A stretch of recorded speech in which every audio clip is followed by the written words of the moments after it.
Hi friends, welcome to ARK talks. నేను రవికుమార్. తెలుగు జాతి తన ముద్దుబిడ్డల్లో మరొకరిని కోల్పోయింది.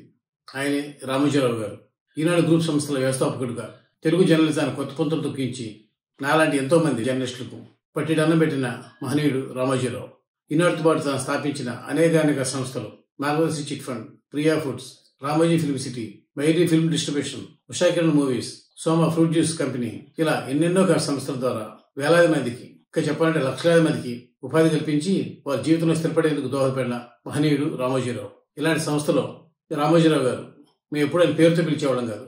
సార్ని ఎప్పుడు కూడా చైర్మన్ గారే అనేవాళ్ళం. ఎందుకంటే మా అన్ని సంస్థలకి చైర్మన్ ఆయనే కాబట్టి ఆయన ఆ పేరుతో పిలవడంలో మాకెంతో గౌరవం అనిపించేది. కాబట్టి మా చైర్మన్ గారితో నా అనుబంధం సుమారు 30 సంవత్సరాల పాటు కొనసాగింది. 1986లో నేను ఈనాడు సంస్థలో చేరేటప్పటికీ నాకు ఆయన ప్రత్యక్షంగా ఒకసారి కూడా చూసింది లేదు నేను ఆయన్ని.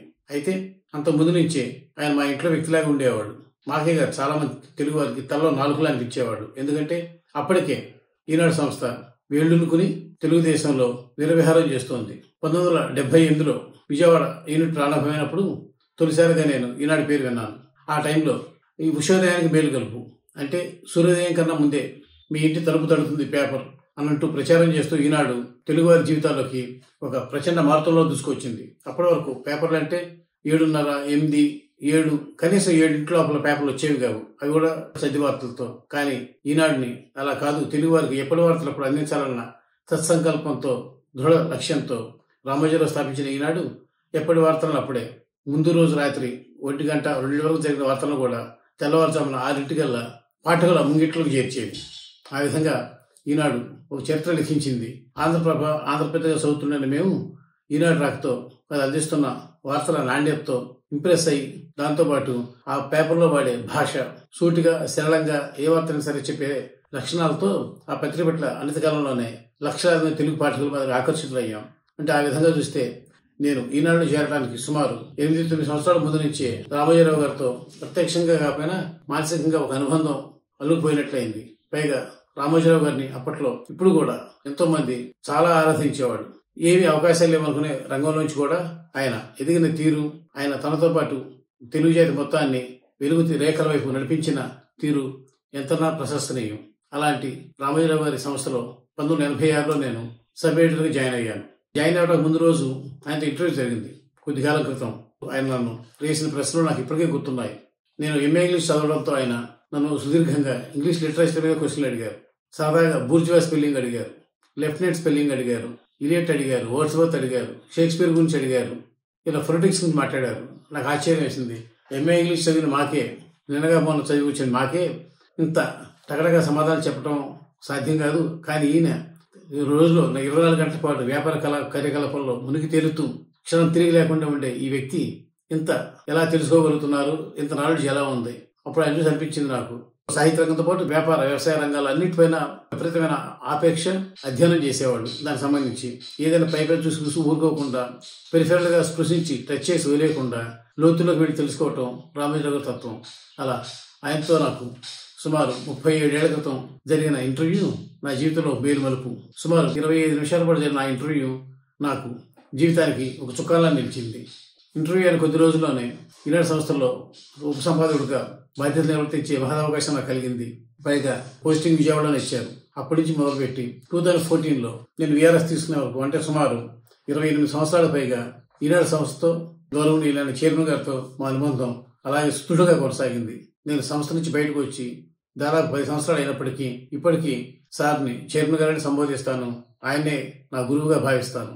ఉద్యోగ పరమంలో గానే కాదు, వ్యక్తిగత జీవితంలో కూడా రామోజీరావు గారు మా అందరిపై వేసిన ముద్ర అనిర్వచనీయమైనది. ఆయన నేర్పిన క్రమశిక్షణ, విలువలు, సమాజం పట్ల ఎంత బాధ్యతతో మెలగాలన్న తీరు, ఇలా ఇతరులవన్నీ, నిజాయితీ, నిబద్ధత, ఇవన్నీ కూడా మేము రామోజీరావు గారి నుంచి నేర్చుకున్నాం. నేనే కాదు, నాతో పాటు ఎంతో మంది ఇప్పుడు తెలుగు ప్రముఖ సంస్థలన్నింటిలో, టీవీల్లో, పేపర్లలో, ఇలా ఈ దేంట్లో చూసినా సరే ఎక్కువ మంది ఆయన శిష్యులే. ఆయన సంస్థ నుంచి ఓనమాలు దిద్దుకుని బయటకు వెళ్లిన వారే.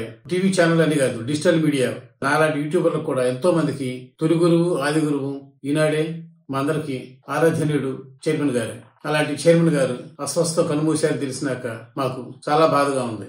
ఇప్పటి వరకు ఆయన ఉన్నారంటే తెలుగు సమాజానికి ఒక పెద్ద దిక్కు. తెలుగు వారి శ్రేయస్కు, తెలుగు ఖ్యాతిని, తెలుగు అక్షరాన్ని చేతులట్టబెట్టి నిలిపిన మహాధీశారి ఆయన. తెలుగు వెలుగు పత్రిక ప్రారంభించిన, తెలుగుకు కట్టడం కోసం, తెలుగు పునర్జీవం కోసం ఆయన చేసిన కృషి ఇంత చెప్పినా తక్కువే. తెలుగు వెలుగు పత్రిక స్థాపించడం ద్వారానే గానీ, తెలుగు ఇంగ్లీష్ పదకోశం అంటే డిక్షనరీని, బ్రహ్మాండమైన డిక్షనరీని రూపొందించడంలో గానీ, వాడి తెలుగు మాట లేవు కాబట్టి ఇంగ్లీష్ పదాన్ని వాడాల్సి వస్తుందన్న అపప్రథను దూరం చేసేలా దాదాపు ప్రతి ఇంగ్లీష్ పదానికి తెలుగు పదాన్ని కనుగొని వాటితో రూపొందించిన పదబంధాలు గాని, వాటిని మార్చే అంటే మాలాంటి జర్నలిస్టులతో పేపర్లో వాడింపజేయడం ద్వారా వాటన్నిటిని పడచిలోకి తీసుకొచ్చిన తీరు గాని, ఇవన్నీ ఆ మహనీయుడికి తెలుగు జాతి పట్ల, తెలుగు ఖ్యాతి పట్ల, తెలుగు భాషా సంస్కృతి పట్ల, తెలుగు సారస్వతం పట్ల ఉన్న ప్రగాఢమైన అనురక్తిని తెలియజేస్తాయి.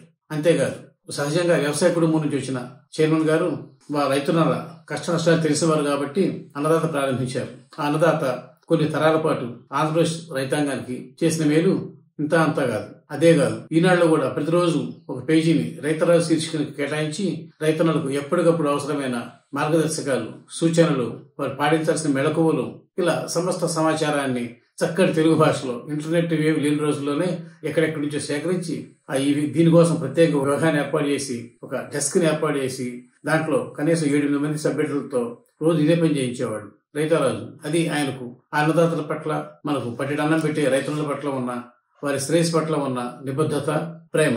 దాంతోపాటు విపులలో ప్రపంచంలో ఏ భాషలో వెలువడిన కథనైనా, సాహిత్యానైనా చక్కటి థియేటర్లుగా అనువదింపజేసి విపుల రూపంలో మన ముందుంచారు. తెలుగు ప్రజలు నవల ప్రియులు కాబట్టి వారికి నెలకొక నవలను అందించాలనే ఉద్దేశంతో చిత్రులు ప్రారంభించారు. ఇక సినిమా వారి కోసం సితార, పిల్లల కోసం బాలభారతం, ఇలా తెలుగు ప్రచురణ రంగంలో రామోజీరావు గారు చేసిన ప్రయోగాలు గాని, ఆయన చూపిన బాట గాని, ఆయన నడిచిన మార్గం గాని అనితర సాధ్యం. ఒక ఈనాడికి పరిమితం కాకుండా ఇలా సర్వ రంగాలకు తెలుగువారు, తెలుగు నిత్య జీవితంతో మమేకమై ఉండే, తెలుగువారి జీవితంతో పెనవేస్తూ పోయి ఉండే అన్ని రంగాల్లోనూ రామోజీరావు గారు బలమైన ముద్రలు వేశారు. ప్రియా పచ్చళ్ళు తీసుకోండి, మార్గదర్శి, ప్రపంచ స్థాయి హాలీవుడ్ స్టూడియోలను తలదన్నే అద్భుతమైన రామోజీ ఫిల్మ్ సిటీని తీసుకోండి. రామోజీరావు గారు ఏది చేసినా సరే చాలా ప్రణాళికాబద్ధంగా ఎంతో ముందు చూపుతూ చేస్తారు. నా ఉద్దేశంలో తెలుగు జాతి చూసిన మహా దార్శనికుడు, రేపటి రోజును ఈ రోజు ఊహించగలిగిన గొప్ప మహనీయుడు చైర్మన్ గారు. ఆయన సంస్థలో ఏ సమస్య వచ్చినా, ఆపద వచ్చినా ఏమాత్రం బెంగటిల్లకుండా, కలవరపడకుండా, కంగారు పడకుండా, తను హైరాణపడి ఇతరులను గాబరా పెట్టకుండా స్థితప్రజ్ఞతో, స్థిర చిత్తంతో వ్యవహరించడం రామోజీరావు గారి ప్రత్యేకత. అది నేను ప్రత్యక్షంగా కొన్ని రోజుల పాటు చూశాను. అది ఎలా అంటే 1988 డిసెంబర్ 26న వంగవీటి మోహన్ రంగా గారి దారుణ హత్య తర్వాత విజయవాడలో అల్లకల్లోలంగా పరిస్థితి నెలకొన్నాయి.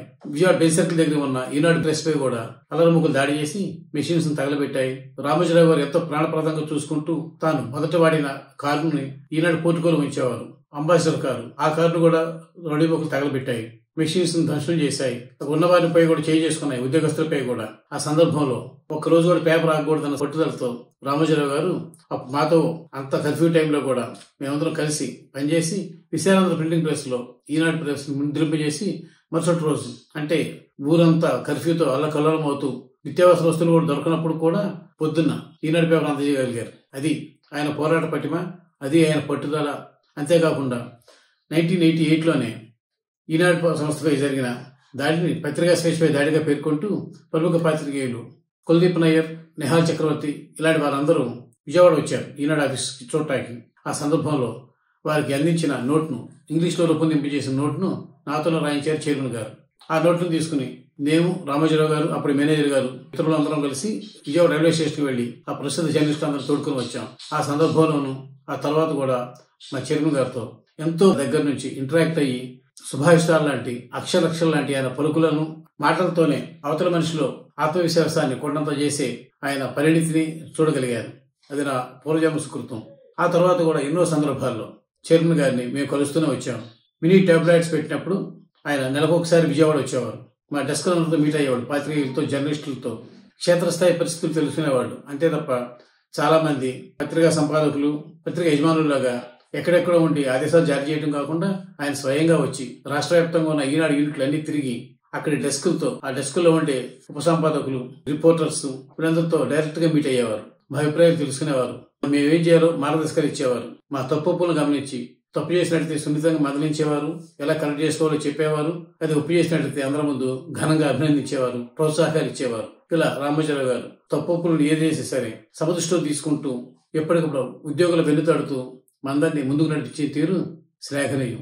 అది ఆయనకు మాత్రమే చెల్లు. మరెవరు కూడా నా ఉద్దేశంలో ఉద్యోగుల పట్ల ఇంత బాధ్యతగా ఉంటూ వారిని పరుగులు తీయిస్తూ ఇంత చక్కటి వారి నుంచి అవుట్పుట్ తీసుకోగలిగిన వ్యక్తి దాదాపుగా ఉండరు. ప్రతి ఒక్కరూ కూడా ఒక ఆంజనేయుడేనని, తమ శక్తి తాముకు తెలియదని, దాన్ని బయటకు తీయటమే అసలైన మేనేజ్మెంట్ లక్ష్యమని ప్రగాఢంగా నమ్మి విశ్వసించి ఆచరించే చైర్మన్ గారు లాంటి వారు ఉన్నిటికో కొడుకో ఒకరు ఉంటారు. లేకపోతే మాలాంటి సాధారణమైన ఏ విధమైన సాహిత్యం గాని, జర్నలిజం గాని, ఇలాంటి బ్యాక్గ్రౌండ్ ఏం లేని మాలాంటి వారిని కూడా ఇప్పుడు సమాజంలో ఎంతో పేరు తెచ్చుకుని ప్రస్తుతం ఇప్పటికీ నేను ఆ సంస్థ నుంచి బయటకు వచ్చి 10 ఏళ్ళు అయినప్పటికీ కూడా ఇప్పటికీ ఈనాడు రవికుమార్ గారిని చలామణి అవుతున్నానంటే ఆయన పెట్టిన భిక్ష.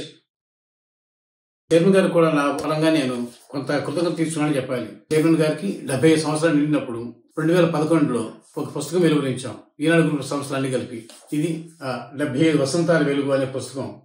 ఈ పుస్తకంలో నేను కొన్ని ఆర్టికల్స్ కంట్రిబ్యూట్ చేశాను. ఇదే సందర్భంలోనే ఆయనలోని లక్షణాలతో కూడిన ప్రశంసిస్తూ ఆయనలోని అరుదైన లక్షణాలను, అవి మమ్మల్ని ఏ విధంగా ఇన్ఫ్లుయెన్స్ చేసి మమ్మల్ని ఒక దారిలో నడిపాయో, మమ్మల్ని ఎలా పైకి తీసుకొచ్చాయో, మాతో పాటు సమాజ అభ్యున్నతికి ఎలా దోహదపడ్డాయో తెలుపుతూ రూపొందింపు చేసిన ఇంకొక పుస్తకాన్ని కూడా నేను రచించాను. నాకు ఇదొక మధుర జ్ఞాపకం. 1994 అసెంబ్లీ ఎలక్షన్స్ లో అప్పట్లో నేను ప్రకాశం డెస్క్ సబ్-ఎడిటర్ గా ఉన్నప్పుడు మాకు పోటీలు పెట్టేవారు.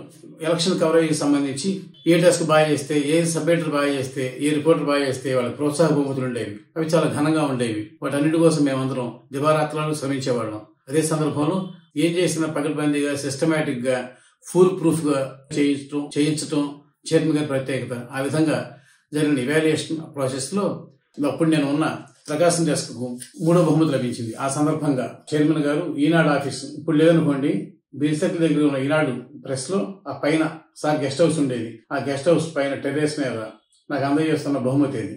ఇట్లాంటి మధుర జ్ఞాపకాలు చాలా ఉన్నాయి. చైర్మన్ గారితో 2006 సంవత్సరంలో మాకు ఓరియంటేషన్ వర్క్ షాప్ జరిగేవి. రీఓరియంటేషన్, పునశ్చరణ తరగతులు జరిగేవి. ఈనాడు జర్నలిస్టులకి చాలా ఎక్కడో పాశ్చాత్య దేశాల్లో ఉండే ఈ విధానాన్ని తెలుగు జర్నలిజం పై కూడా, అంటే వెర్నాక్యులర్ జర్నలిజం, స్థానిక జర్నలిజంలో కూడా ప్రవేశపెట్టి ఈ మన జర్నలిస్టులు కూడా దేనికి తీసిపోకుండా ఎప్పటికప్పుడు అప్డేట్ అవుతూ ఉండాలి. వారి ప్రతిభకు ఎప్పటికప్పుడు మనం సానబెడుతూ ఉండాలి. వారిని మెరికల్లాగా తీర్చిదిద్దుతూ ఉండాలి అన్న తపనతో రామోజీ ఫిల్మ్ సిటీలో 2006లో నిర్వహించిన 4 రోజుల వర్క్ షాప్ లో సార్తో మరోసారి చాలా సన్నిహితంగా మెలిగే అవకాశం కలిగింది. ఆ వర్క్ షాప్ అనంతరం రామోజీ ఫిల్మ్ సిటీ ప్రాంగణంలో ఉన్న సార్ ఆఫీస్ బహుశా 9వ అంతస్తులో ఉండేది. అది అందరూ ఒకళ్ళు పరిచయం చేసుకుంటున్నప్పుడు ఆయన భుజం తట్టి ప్రశ్నించి తీరు. అప్పుడే నేను ఎడిటోరియల్ పేజీలో ఆర్టికల్స్ రాస్తున్నాను. 4th పేజీ ఈనాడు సంపాదకీయ పేజీలో అనంతరం రవికుమార్ అనే పేరుతో. అప్పుడు దాన్ని అభినందించిన తీరు మర్చిపోలేనిది. నేను తర్వాత పాట్నా వెళ్లి అక్కడ బీహార్ రాష్ట్ర ఎన్నికలు కవరేజ్ చేస్తున్నప్పుడు 2014లో కూడా నేను రాసిన చాలా ఆర్టికల్స్ కు సార్ గ్రీన్ పెన్ తో శభాషణ రాసి పంపించేవాడు. ఇవన్నీ కూడా ఆయన ఉద్యోగులు ప్రోత్సహించే తీరుకు మచ్చుదనుకలు. ఎప్పుడూ కూడా తోలనాడు, కించపరిచో, పనికిరాడని తీసేయటం కాకుండా పదే అవకాశాలు ఇచ్చేవాడు. ఎవరికి వారు తమను తాము మెరుగుపట్టుకోవడానికి, మరింత అవుట్పుట్ ఇవ్వటానికి, తాము వ్యక్తిగతంగా ఎదిగేలా దోహదపడేందుకు చైర్మన్ గారు అందించిన సహాయం అనితర సాధ్యం.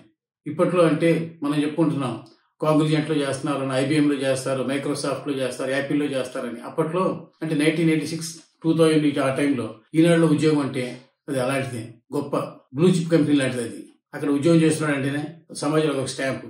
అట్లా ఈనాడు ద్వారా మేము గౌరవ ప్రపత్తులు పొందాం, సమాజంలో గౌరవాభిమానులు పొందాం, మా భవిష్యత్తును తీర్చిదిద్దుకున్నాం. ఇప్పుడు సమాజంలో ఈ విధంగా ఉండగలుగుతున్నాం. ఇట్లా నాలాంటి వారు ఎందరో మంది, లక్షలాది మందికి చైర్మన్ గారు ఆదర్శప్రాయుడు, మరువలేని మహావ్యక్తి. ఆ మహావ్యక్తి మధుర స్మృతికి, ఆయనతో మేమందరం గడిపిన మధుర క్షణాలను ఎప్పటికీ మా గుండెల్లో పదివేసుకుంటాం. ఆయనకు నివాళి.